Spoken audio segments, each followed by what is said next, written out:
به خاطر ارزانتر بودن گوشت مرغ توجه مردم به این محصولات زیاد گردیده است. در بازار مرکزی پنجشنبه نوع‌های گوناگون گوشت مرغ به فروش گذاشته شده است. خریداران موافق طلبات از آن خریداری می‌کنند.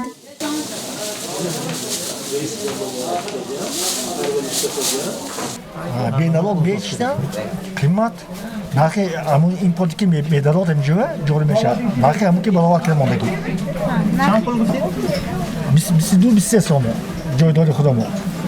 نرخ 1 کیلو سانی مرغ یا خود اکرچکا در بازار از 20 تا 22 سامانی، لحم مرغ 30 سامانی، قناتک 27-28 سامانی، مرغ یک لخت 20 سامانی. در مغازه‌های داخلی بازار پنجشنبه بیشتر نوعی گوشت مرغ بیضا و زرنیسار که استحصال وطنی است به فروش گذاشته شده است.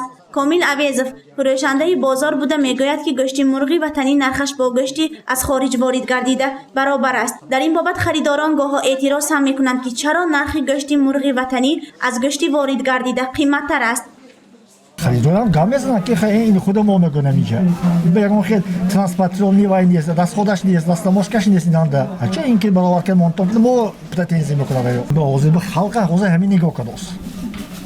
گوشت مرغ حوزه خلق داشت باز.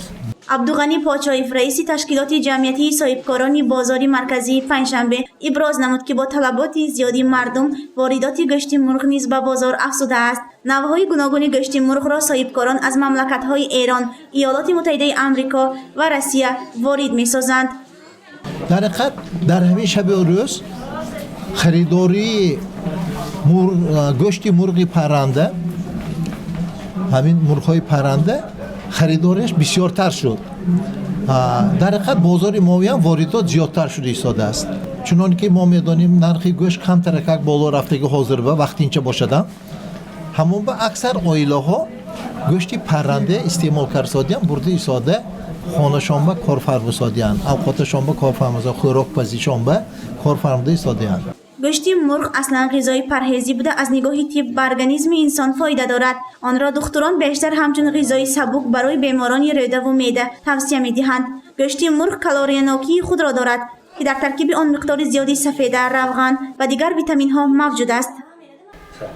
گوشت مرغ را بسیارتر به بیمارانی که گرفتاری بیماری‌های معده روده هستند، بیماری‌های سیروئید را اثر گذراندند، اون بیماری‌هایی که بعد جراحی تصویه می‌دیم برای اون که گوشت مرغ همچون گوشت پرهیزی و خوراکی سبک، غذانو و سبک ساخته می‌شود.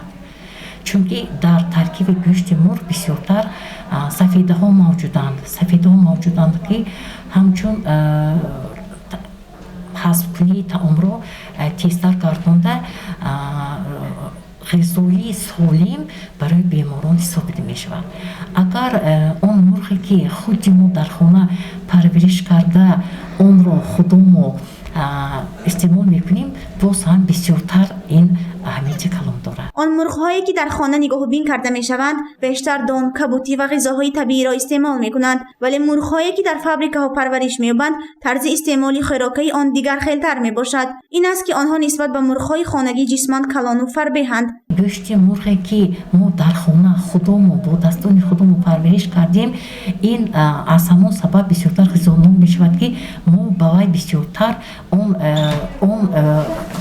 خوراکی که اون غذاهایی رو که می‌دیم که خودمون مثلا همون رو تیار کرده می‌دهیم، بسیارتر کبودی ها، بسیارتر دانه ها، این همش بهای غذاهای ناتورالی حساب می‌شود.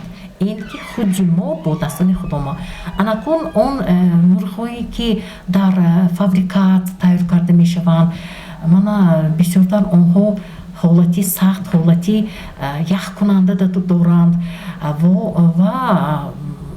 عجب میگه در ترکیب آنها اینقدر همین غذاهای سالم موجود نباشد. از سبب بالاروی نرخ محصولات خوراکی در بازار و مغازه‌ها از جمله گوشت گوسفند و گوشت گاو مردم بیشتر گوشت مرغ را خریداری کرده ایستادند. اما خریداران دائمی این نمودی گوشت پرنده گفتند که نظر به یک ماه پیش این محصولات گوشتی نیز قیمت گردیده است. سبب آن را نیز از تاثیر بالاروی نرخ گوشت گوسفند و گاو می‌دانند. گزارشی سومن حامد و سید مختار سیدانور برای برنامه اطلاعاتی خبر.